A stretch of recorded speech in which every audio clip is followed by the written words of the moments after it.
welcome back to my channel. So I'm carrying on reviewing Empire of Normality, and I will get to your comments in due course. Once I've reviewed the whole thing, I'll go back over your comments and I'll try and do some comments videos.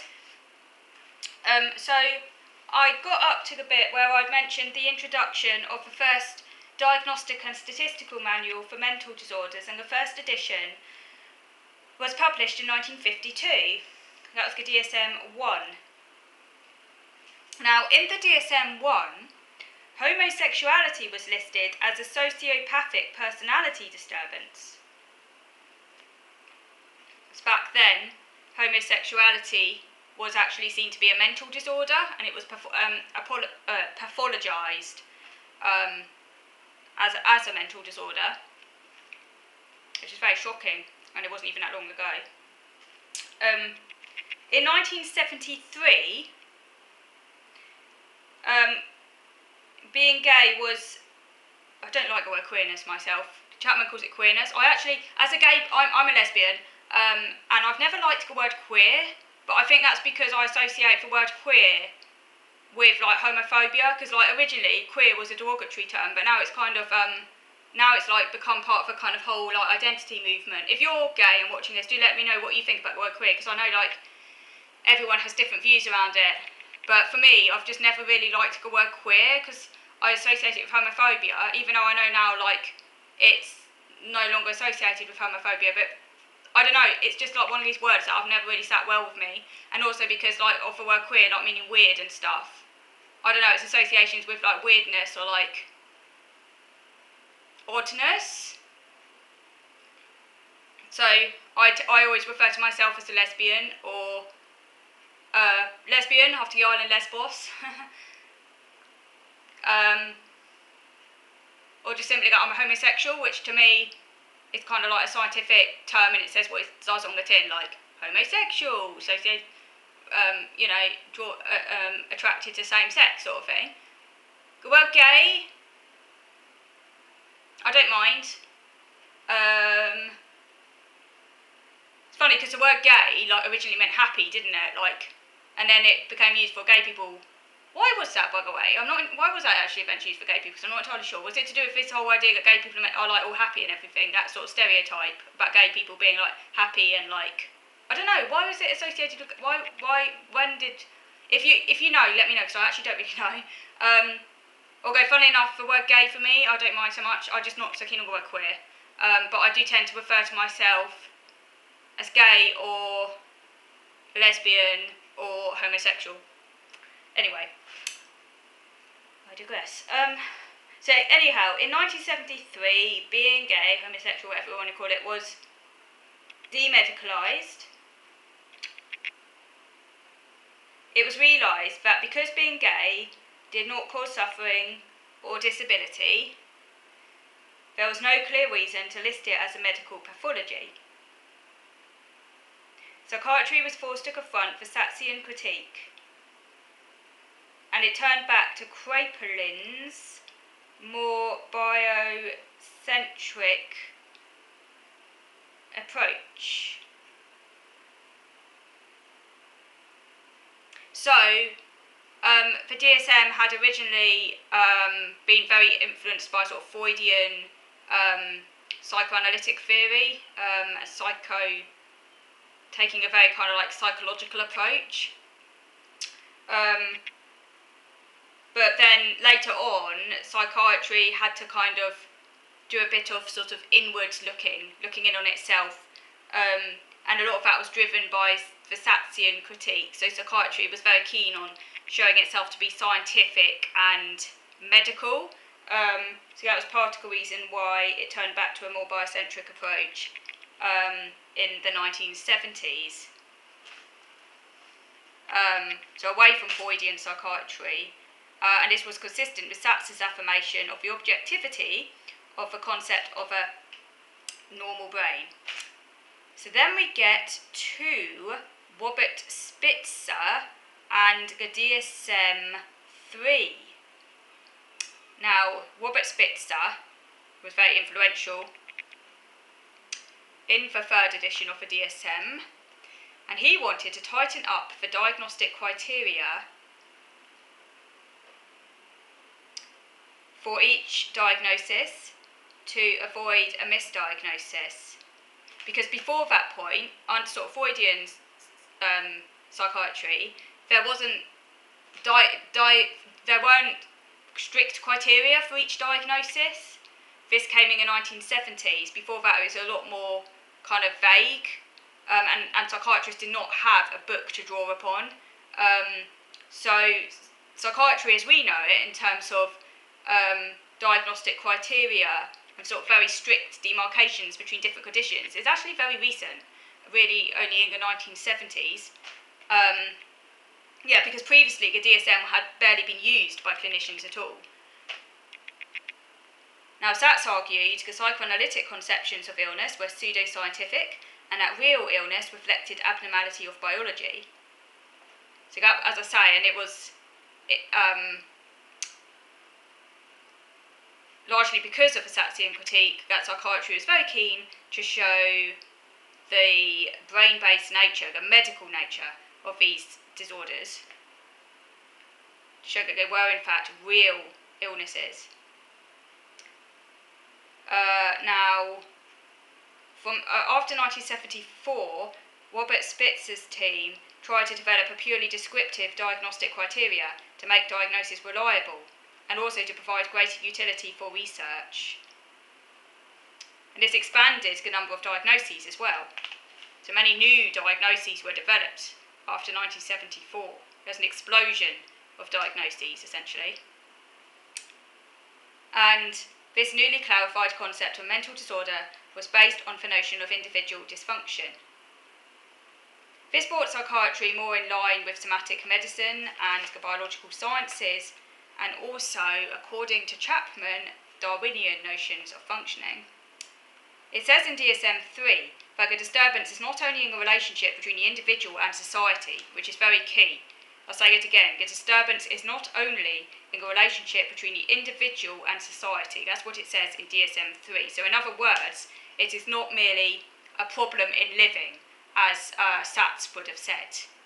It's not a problem in living. This is a inner, biological, real, brain-based dysfunction, essentially, which is what the DSM-3 was very keen to emphasise.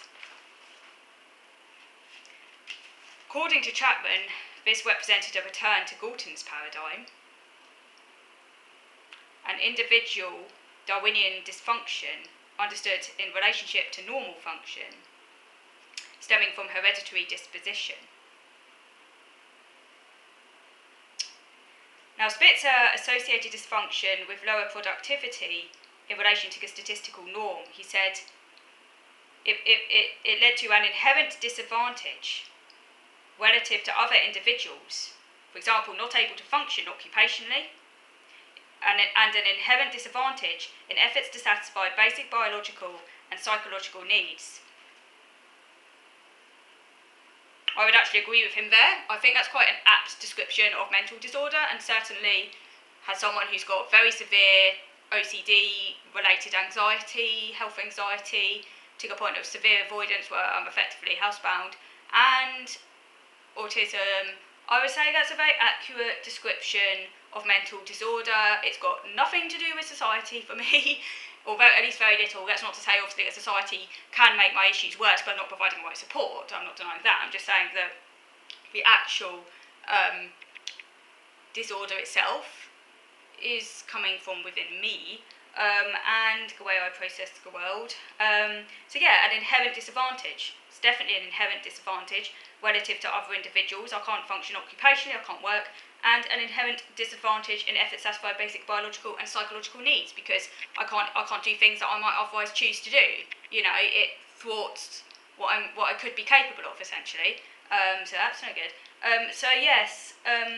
Dysfunction is an objective concept that referred only to statistically subnormal functioning when compared to all members of the same species, sex, age. and finding individual cognitive and biological deficits as compared to a neurotypical norm.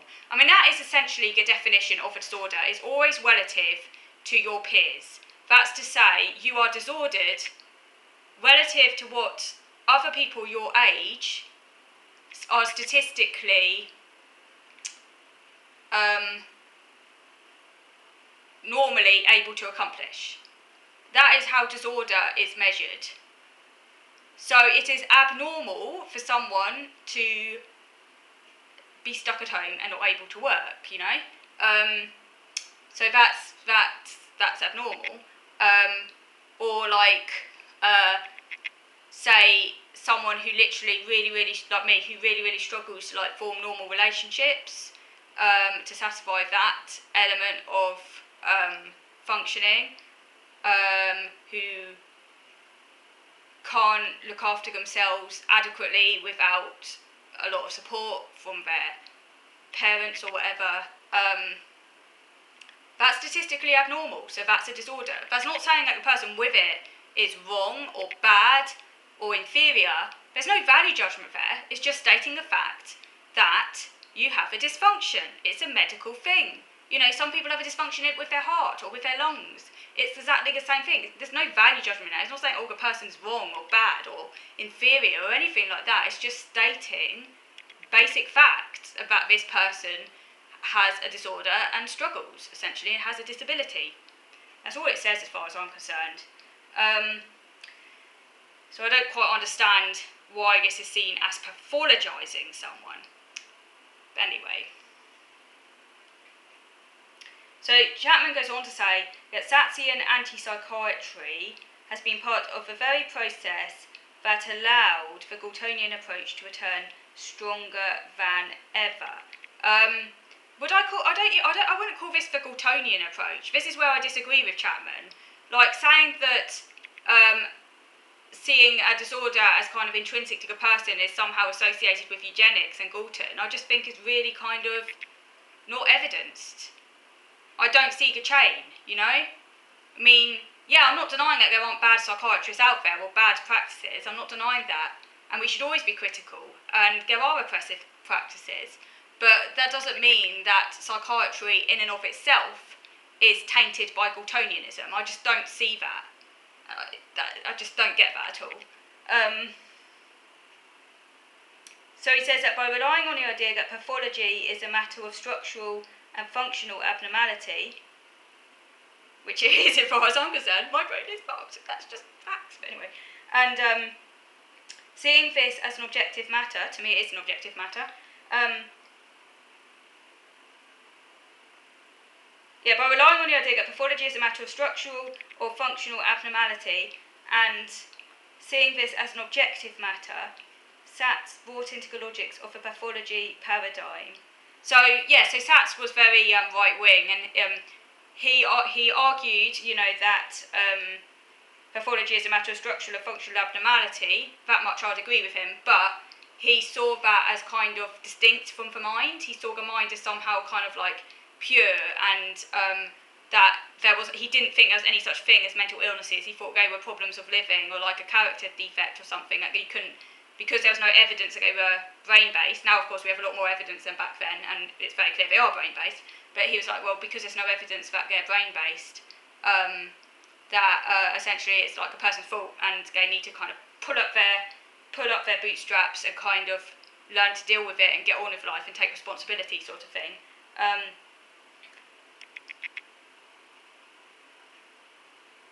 Chapman argues that he brought into the logics of pathology paradigm. I'd agree, but I'd say it wasn't because he saw pathology itself as a matter of structural or functional abnormality. I would say it's because he essentially pathologised people with mental illnesses by saying that they were bad or that it was their fault. So I'd agree with him that he definitely was endorsing a pathology paradigm, but I disagree with Chapman that the pathology paradigm means seeing someone as having an innate dysfunction. That's where I disagree. To me, the pathology paradigm is where you say that someone is bad, or that you equate it with like something to do with them as being bad or inferior or something. To me, that's pathologising, not seeing not seeing that it's actually something innate. To me, it's just a neutral fact. There's no value there. There's no value judgment there. So according to Chapman, Sats just tried to limit the Weechika dominant paradigm from within by suggesting that mental illnesses needed to be verified as having a biological element to be deemed to be real maladies. But again, in comes a psychiatrist called Nancy Andreessen, and she argued that psychiatric disorders are now medical conditions in the same sense that cancer or high blood pressure are. And that was, she wrote about this in the 1980s. I thoroughly agree with her, indeed. By the way, she wrote a book called, that was in the 1980s. She talked about the broken brain. I don't think that's the title of the book. That was in the 1980s anyway. But mental health did not improve, and it may have got worse, Chapman argues. Although I would actually argue that while I'm not denying that maybe neoliberalism did increase mental ill health, and I certainly think that neoliberalism is responsible for increasing mental ill health and suicides, I think that's fairly indisputable. But I'd also argue that there's also increased awareness. We now know more about mental illness. So yes, on one hand, mental ill health may well have increased because of neoliberalism, but you've also got to allow for the fact that people talk about mental health more now, like they didn't in the past. It's a lot less taboo now to say you have a mental illness. A lot less taboo. I mean, there is still taboo around, don't get me wrong, but it's a lot easier now to talk about mental illness than it was in the past. So a lot of the so-called explosion in mental ill health is not just a real increase. I mean, may well be some of that because of neoliberalism and stuff, but it's also increased awareness. Okay, so now I'm going to move over to the next video now to carry on reviewing the Empire of Normality. So we're moving over to the next video now.